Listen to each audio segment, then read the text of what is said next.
Mark, we appreciate that. Um, Another really hot one is the healthcare. Um, I'm going to lay it out simple.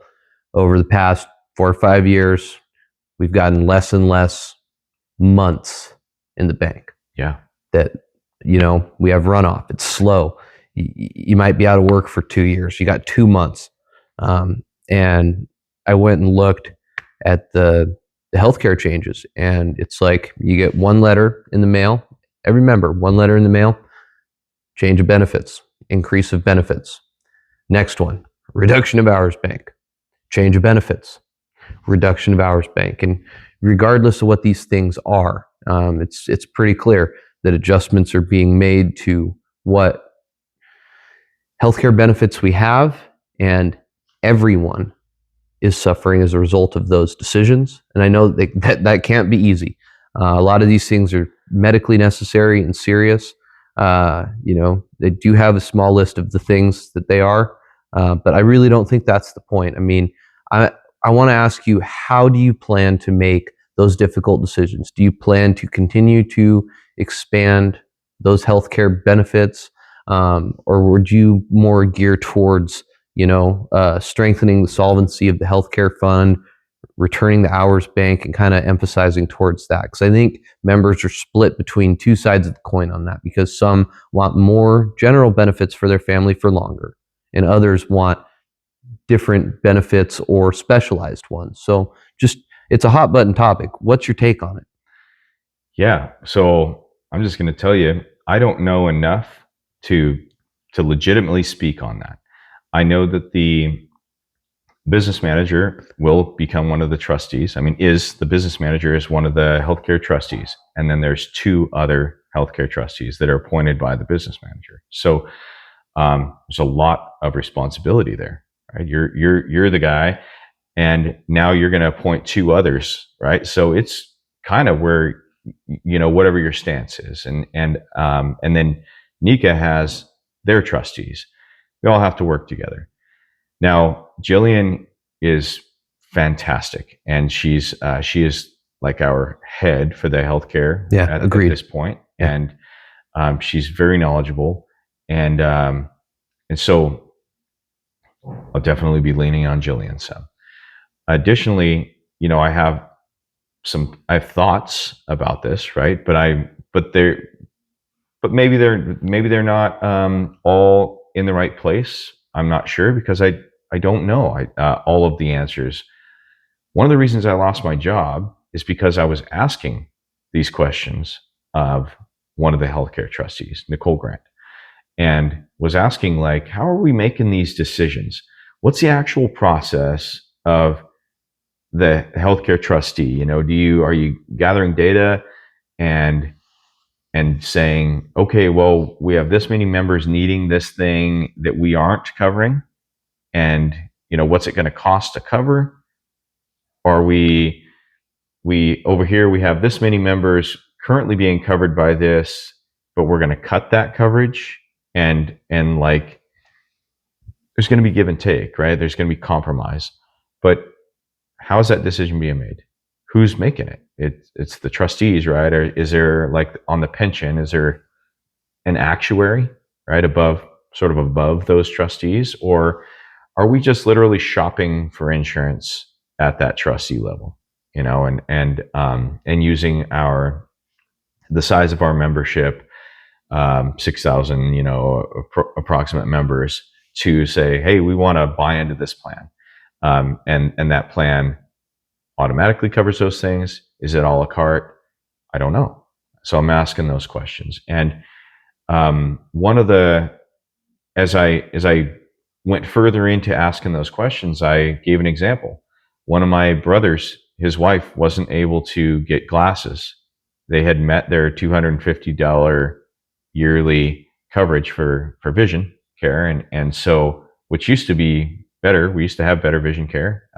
You were allowed to have LASIK, and that's since been cut. Yet we are covering other things, namely, this is something I've been approached with quite a few times, but namely, gender affirming healthcare. And I don't know what all that covers. I don't know. I'll be honest. But I was asking the healthcare trustee, like, how are we making those decisions to now cover that, but we're going to reduce our vision care? And because I would, in my ignorant self, right, I would assume that there's a lot less people on this in this area being helped by that some of that gender affirming care, and then more people needing vision care, right? And so it would seem that we're helping a minority while taking away from the majority, and that was where this stems from. And I just want to be honest, like, I don't care what anyone does with their body. That's not my business. It's not. And I'm not a religious person. I don't have anything holding me back with that sort of a conviction, telling me that these things are wrong. I do not have an opinion on what somebody does with their body, but it's a legitimate question to ask how we're coming to the conclusion over what to cover or not. Right? Is if it's deemed elective, right? I mean, say you want an elective surgery, or I want an elective surgery. Like, is that going to be covered or not, right? And so, as the business manager and the head trustee, now you're faced with choosing to what to add and what to not within our healthcare coverage, and so I feel like it was a legitimate question, and I was accused of being transphobic by asking that question, which I brought to the attention of the business manager as hate speech, because it's not the case. Um, and but I have tried to do my research in and find out what I need to know, for making these decisions. And I'll be honest, I don't know enough. Right. So if one of our members that you're trying to protect has a genuine mental health issue, uh, regardless of what it is, just take that part off the table. Would you support that member with medically necessary topics? Okay, I'll have to hear that again to understand that question. Okay, no worries. Um, No, I mean, ask it again, definitely. yeah. Um, so one big thing that's come up lately is mental health in construction. Yeah. How do we better support our construction workers in a stressful environment that's high paced? We have to be efficient with a lot going on while supporting our families, right? It's like that's our concept Yeah. here. So I'm saying that, like, are you willing to stand behind if our members need support at an EAP level with mental health services, kind of like regardless of exactly which topic it is, because it can crop up in what I'm seeing in many, many different ways. So I want to kind of know where you're at on that, because it's been a big topic. It's been part of the safety meetings that we're seeing Yeah. with our contractors. I think it ties very, very deeply into safety and inclusivity. Yes. Yeah. So mental health is a huge issue, and I I know that we need that coverage for our members. And for instance, the situation with the therapist being hired, or counselor, or whatever we want to call, I wasn't against the idea. The idea is excellent. It's helping our membership. I didn't agree with the way it was done, but there's no denying that we need that help from time to time. And a lot of people, maybe not last year, but this year's hard, and everybody's at these different seasons of their life, and so absolutely it needs to be a priority that we have mental health care available and readily available to our membership, and not something, uh, well, like, our healthcare system is broken.